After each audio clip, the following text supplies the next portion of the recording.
Hey, welcome back to the podcast. Hi. Today I have Pickle, Hello. Sweet Pea. Hey y'all. Hello, And hello, Chip. hello. What's up? How you doing, Chip? I am doing fantastic. We haven't had you in a while. Haven't been here in a while, but I'm here today, and that's all that matters. Now you It's have good to to have ask you how back. we're doing. Oh, how are you doing? I'm doing great. Fantastic, eh? How are you doing? Extravagant. How are you doing, little dude over there across from me? Fantastic, eh? I already said that. Oh, Yeah. well, let's go. Oh, are you ready to have a conversation? Of course. We Let's haven't do been it. saying that. Signature line. So you ready for? This day in history. in history. Chip. On this day. What is today's date? December 19th. Yeah, this No. is December 19th. Well, no. This is for. No, this is December the 19th. Oh, this is for. Check Okay. your calendar. Well, we're not recording this on the 19th, so that's why I was making sure you weren't confused. Don't tell them. They know. The we said it audience before. is not supposed to know. No, We've it's supposed said to it be before. a secret. Yeah, we have said it. All right. On this day in history, in 1913, the New York World, and I'm guessing that was some sort of publisher, Newspaper. published the first modern crossword puzzle, So what's considered Very modern? Interesting. which you know On today, paper instead of Which you- sticks and dirt. Instead of what you know as papyrus. of a crossword puzzle. So it was Like the little old-fashioned. black and white squares. What's considered not modern? Okay, you stress me out. I'm just sometimes. curious. I'm actually going with that one. A non-modern. crossword puzzle. They probably used to cross stitch them. Oh, my family is so like on a weird. granny quilt or something like that. Yeah. That's awesome. They Okay. didn't have anything else to do. We're done with the weirdness. Can we move on to the next one, please? Of course. Oh, here's an old one. 100th birthday. All right. On were really this weird. day in history in 1843, You just went back in time. I sure did, and I purposely did not do them in order. Oh. English author Charles Dickens published a book. Really? Yes, he I did. think I can guess what it is. What? A Christmas Carol. Yay! Look at you go. You've learned something. Was he the one that did Moby Dick too? Anyway, we're I know on someone this. did, but I forgot. Charles Dickens, on this day, December 19th, 1843, published A Christmas Carol, which became one of the outstanding Christmas stories of modern literature. Oh, Yes. that's great. So sweet. Good And job, then- Charles Dickens. On this day in history, not too terribly long ago, in 2008, Ooh, I was 2 years old. the Detroit Lions became the first team in NFL history to lose all 16 games in the regular Oh, wow. season. Bless their That's little horrible. hearts. They were a bad team. They broke that records, year. but probably not in the way they were intending. That was not a good year for them. Yes. And to top all this off, maybe one of the most important day in histories that we have ever done to date is Birthday music. many years ago. A long time ago. A long yeah. time ago, someone was born. Once So upon a this is like time. an ancient Someone historical was born. person. On this day 100 in BCE. history, in 1981, One. 81. so many years ago, one of our faithful listeners was born. Should we say where Are they're we going to say from? who? Or just where they're from? We're gonna say Miss Katrina Doolittle, Yes. Hello, who Katrina. who has been a faithful listener, who we know personally. Happy birthday, Happy birthday. Miss Happy birthday, Doolittle. Katrina. Happy Whoever you are. 41 years old. Old. This is touching my Old. heart. Ooh, This yeah. is probably one of the most important days in history we've ever done. I wouldn't go that far. I'm wiping the tears I away. think you're kind of overdoing the drama. All right, happy birthday, Miss Katrina Doolittle. Yes. Let's- Happy birthday. And that's all I got. Let's have Okay, a though. moment of silence. Okay, that's it. Okay. Oh, sad. What's the topic? the Sweet topic pea. is miracles part Oh, 2. we need our So miracle yeah. music. we need our miracle music. Get with it, sound guy. Hold on, time out. We have miracle music. Somebody didn't listen to part one. Listen. I told you to listen to part one. My family and all my sound guy has That's been for doing. That's where you called in. Yeah, but I didn't listen to it yet. See, I'm that's your sorry. problem. You have but time. I didn't know we had air quote miracle music. We do. We've been Yeah. busy getting all this ready. We gave credit to the author and. To the composer. Yeah. Oh Whatever. yeah, because it's not. It's An not a author book. is a book. Yeah. Okay, whatever. Come on, get with the program, sound guy. At least I'm All doing right, something. so here we are, and we are into miracles again. We are. We had some responses, some more good responses from our listeners that I wanted to share. We had enough to do one more little episode about it. And we're going to start off with Christy from Kentucky. Christy says, when I was 3 years old, I fell through the rails from a second-story apartment building. My Wow. dad and mom took me to the hospital. And either on the way there or when we got there, I had a grand mal seizure. They got me in right away, and in the emergency room, my heart stopped beating. I had a head concussion and a fractured skull. Mercy. My parents, as well as friends and family, were in the waiting room praying earnestly for me. The doctor was about to drill a hole in my head to relieve pressure, but before This they story is getting more and more devastating. Drill a know. hole in the head. I heard about that, but Listen, it's going to get better. Before they could do that, my heart started beating again. The doctor came into the waiting room to tell them and noticed them praying. Someone we knew told him, "Well, I guess you don't get credit for this one." The doctor said from my fall and where I had that seizure that I would be having seizures from it the rest of my life.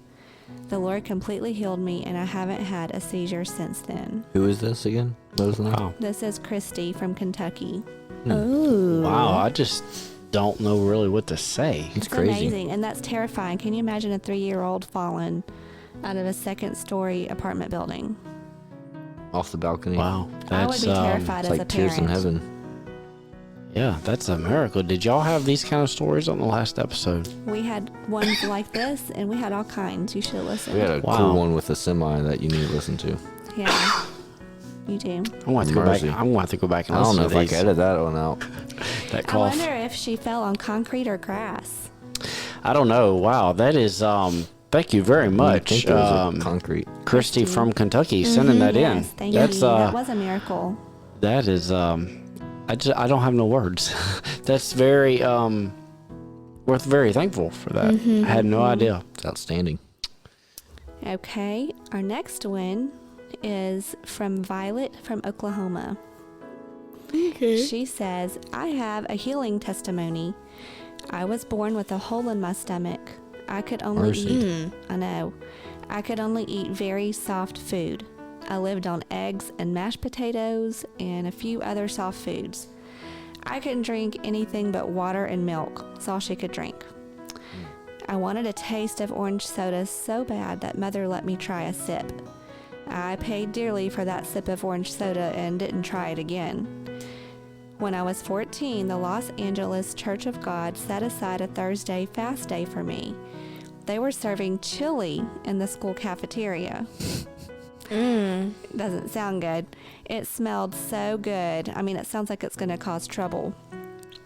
I thought to myself that the church was praying for my healing, so I'm going to step out on faith. I got a bowl of chili. Uh-oh. The Lord honored my faith and healed me. I was able to eat anything I wanted to from then on. Wow. I wonder if she was- ever went back in and got, like, see if the hole's still there or if it's just not, It would be nothing interesting. affects it. Or if It'd be it, interesting to know. I think I would have been a little scared to go eat a I bowl know. of chili. Me too, especially. like, of all things. I think I would have started out with some yogurt or some cottage Black cheese sauce, or like- something. I would try Especially if burger, orange probably. soda had caused a problem, I would be Like- really scared of chili. Yeah. Don't know But- if my faith would have been that strong at that time. But I mean, the Lord healed What- her, and What she was kind of able to eat problem? anything. What kind of problem did the orange soda cause? It doesn't It say. doesn't Didn't say. say. Probably burned really bad or something. You know. Yeah. Okay, this next one is from Carmelina from Louisiana.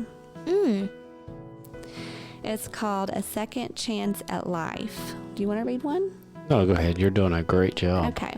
Yeah. This was actually published. Carmelina sent us this, and it was actually published in, I think it was Good Housekeeping or something like that magazine way back in the day. It says, the year 1979 started as a very happy one for Carmelina. She and her husband, who was born in Japan and now goes by his American name Danny, had finally saved enough money to buy a modest home in Louisiana. Danny's mother had come from Japan and was living with them and their 7-year-old son Dan, and they were expecting their second child. When Carmelina gave birth to a healthy baby girl, Mia, they were all very happy. Then Carmelina's life began to turn into a nightmare. At about the time she gave birth, Carmelina noticed a sore spot on her tongue. It was just a small red blister, not even painful. About 5 months earlier, during pregnancy, she had broken a tooth and her dentist had ground it smooth as a temporary measure. Now, Carmelina returned to the dentist, who told her the broken tooth was what was irritating her tongue and causing the sore. He made her a temporary crown for the broken tooth, but the sore continued to grow and Carmelina was upset. By early December, when she finally had her permanent crown, she was having trouble swallowing and eating. Even drinking was painful. She kept asking her dentist to do something, but nothing seemed to work.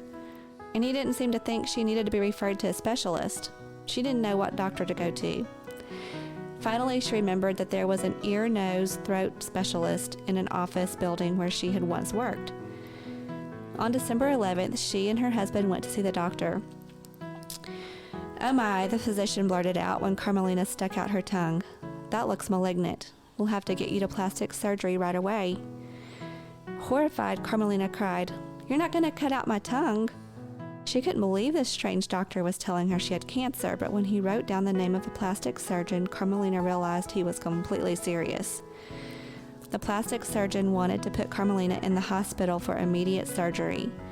"Will I be able to talk if you operate?" she asked. "I think you might be able to talk," he replied honestly. She started crying.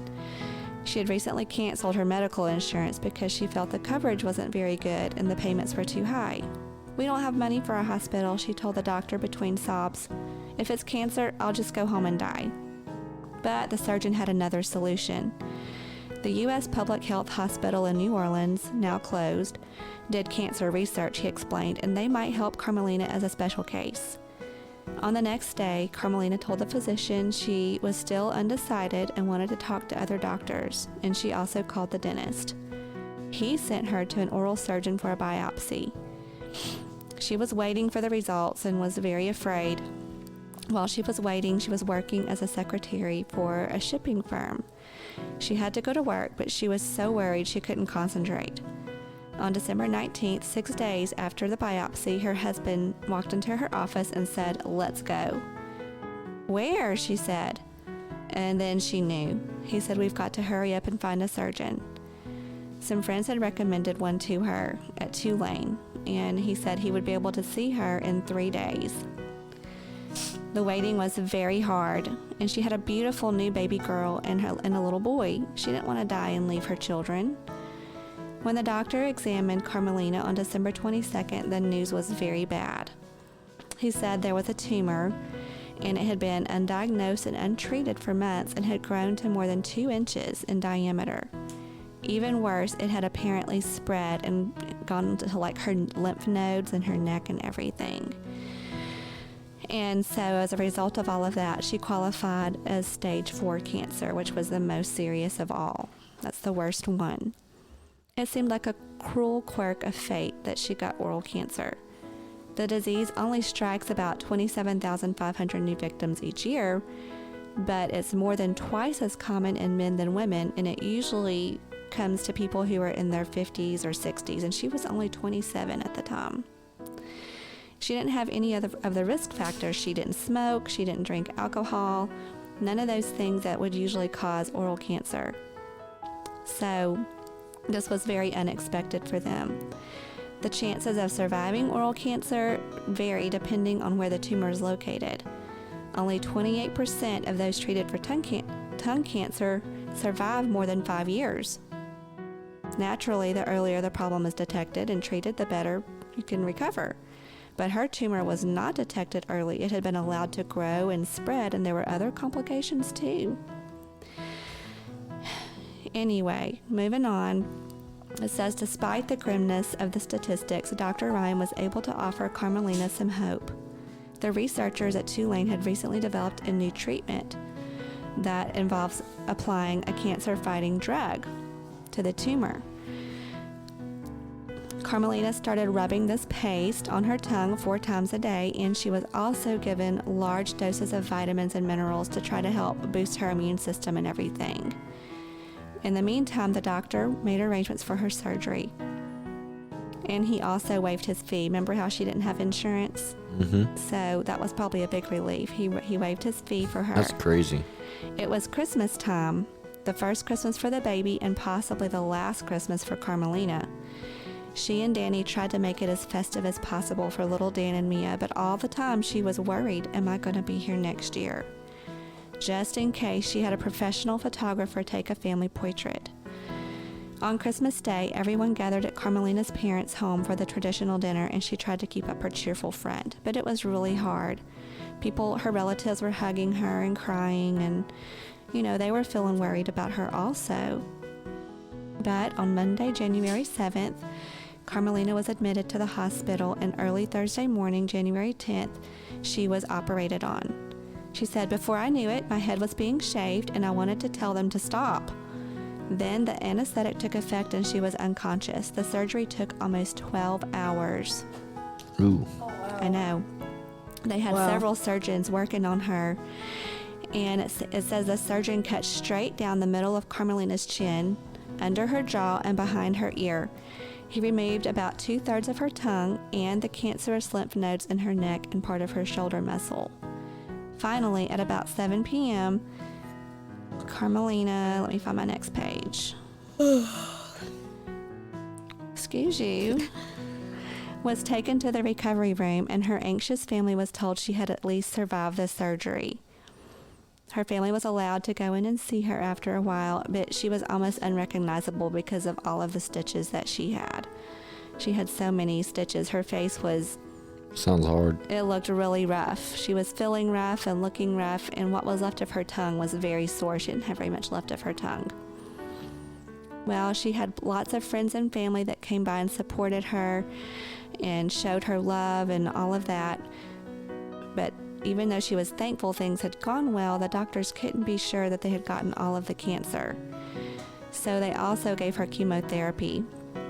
At some point, she decided she wasn't going to take any more chemotherapy, and she was just going to go by faith. And she was embarrassed to be out in public because she had this big scar on her neck, and she had a hard time talking. She couldn't even hardly eat. She would choke because she didn't have much of a tongue left or anything. And she had lost her job because of her illness. So she was feeling kind of down and out. But she was able to finally get another job, and she was able to overcome the disability that her tongue afforded her, and she learned to be able to eat again, and she learned to be able to talk again. And her scar we don't ever even notice her scar. People don't these days. And she's able to live a pretty much normal life now. And her cancer didn't come back. And she said, more important, the illness has made her appreciate all of the good things of life so much more, even the little enjoyments. Just being able to taste food is great, she said. But to be with my husband and children, to hear them say they love me, that is wonderful. Oh, wow. It's a good story. She Oh, yeah. overcame a big, big obstacle with that situation. That's cool. Yes.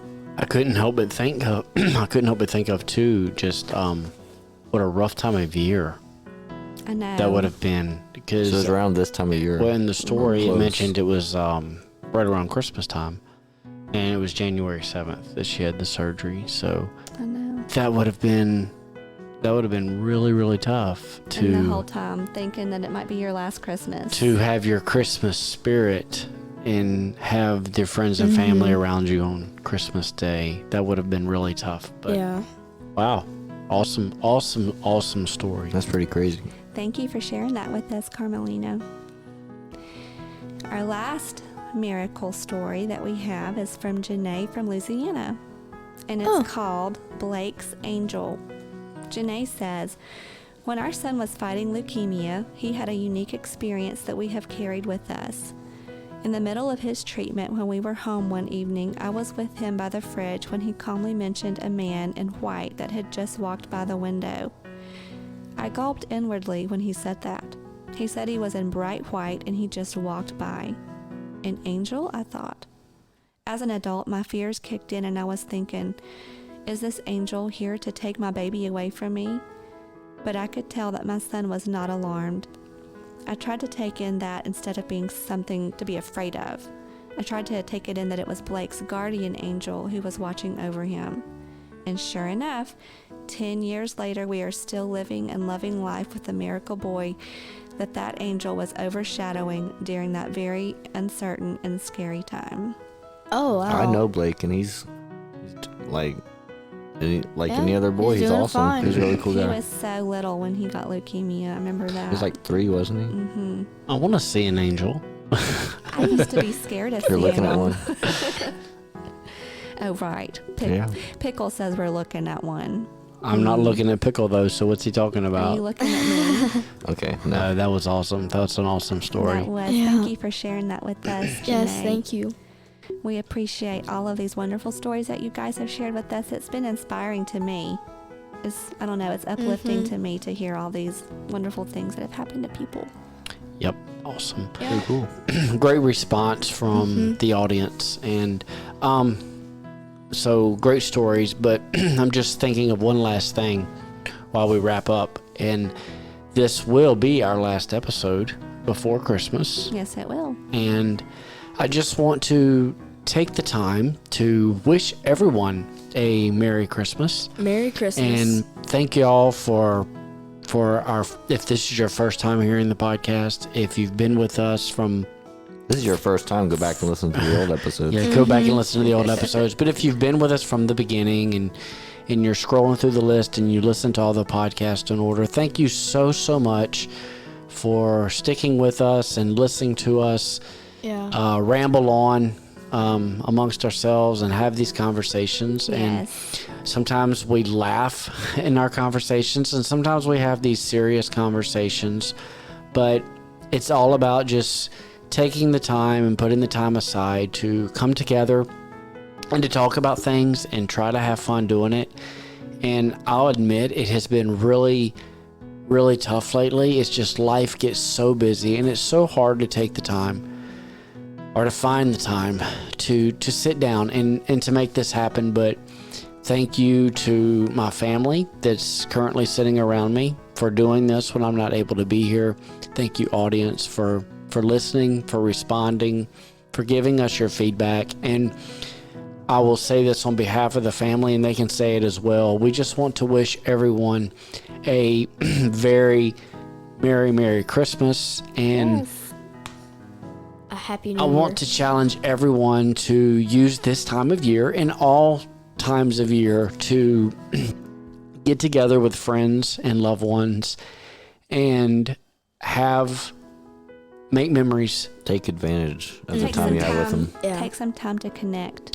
Take time to get together, make memories, connect with each other, Get off your phones. and as we like to say, have conversations. Yes, have some conversations. So a very Merry Christmas to each and every one. And a happy and- new year. Hopefully, we'll see y'all. The day after and- Christmas. Well, probably We might not. need to We recuperate. might. I don't Probably know. We'll see. not. We'll see y'all sometime after the first of the year. January is going to be very busy for me. I don't know when I'll be back on here, but we'll be back for Yeah. sure. Stay tuned. Yeah, stay tuned. Oh, But this has been awesome. Email us, randomyourcandy@yahoo.com, and let us know what to talk about next. Send us some topics, Yeah. y'all. Yes, We because never do. these aren't. Yeah, hardly. we've told y'all a lot, and no one's ever done it. So Yeah, they do. One They do. person has. They do. one Two person people- has. Two people Yeah, have. two So, people, but thank y'all very much for tuning it's hard in. to think of topics. I've had Straight fun. three people. French fry, did you have fun? Yeah, it was fantastic. Hey, All like I right. said at the beginning. Sweet Pea? Yes, indeed. It's pretty cool. Yeah. All Of right. course. Thank y'all. We'll talk to y'all later. See ya. Be listening. Bye.